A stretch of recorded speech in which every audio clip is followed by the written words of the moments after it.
আসসালামু আলাইকুম everyone, welcome back to my channel dream sprite. আশা করছি সবাই ভালো আছেন। সারা বাংলাদেশ জুড়ে উত্তেজিত একটা পরিবেশ, আর সবাই প্রায় শাটডাউন হয়ে বাসায় বসা। স্কুল, কলেজ, অফিস, আদালত প্রায় সবকিছু বন্ধ। এই সময় বাসায় বসে চায়ের সাথে ভারী নাস্তা হলে খুব একটা খারাপ হয় না, যার জন্য আমি বেগুনি বানিয়ে নিয়েছিলাম। মেজারমেন্ট কাপের 250 ml কাপ দিয়ে 1.5 কাপ বেসন নিয়েছি।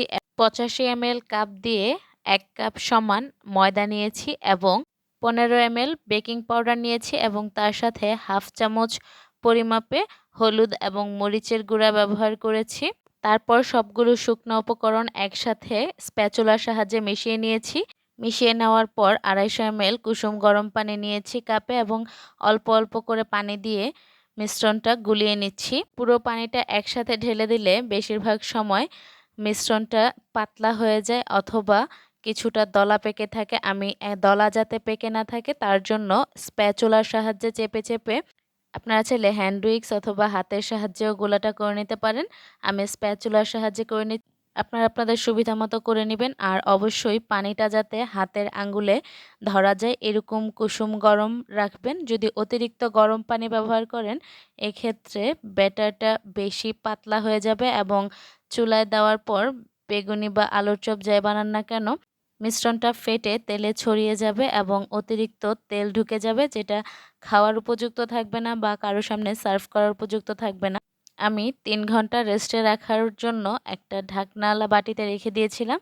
এখন আমি একটা বানিয়ে দেখছি কেমন হচ্ছে। পুরো ভিডিওতে আমি যেই সকল টিপ এবং ট্রিক্স দিয়েছি সেই সবগুলো ফলো করলে কিন্তু আপনাদের বানানো বেগুনিগুলো এরকম ফুলকো হবে এবং দোকানের কেনা মুচমুচেও হবে। আর একটু সাবধানতা অবলম্বন করলেই খুব সুন্দরভাবে দোকানের বড় বেগুনির মতো বেগুনি বানিয়ে নেওয়া যায়। আমরা অনেকেই ছোট সাইজের বেগুনি বানাই অথবা দোকান থেকে মেহমান আসলে কিনে নিয়ে আসি।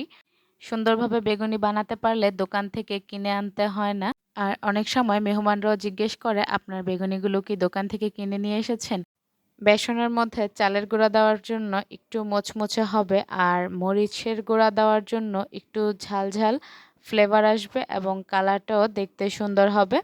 তবে অতিরিক্ত হলুদ দিলে কিন্তু হলুদের এক বাজে স্মেল আসে আর সেটার জন্য খেতেও ভালো লাগে না।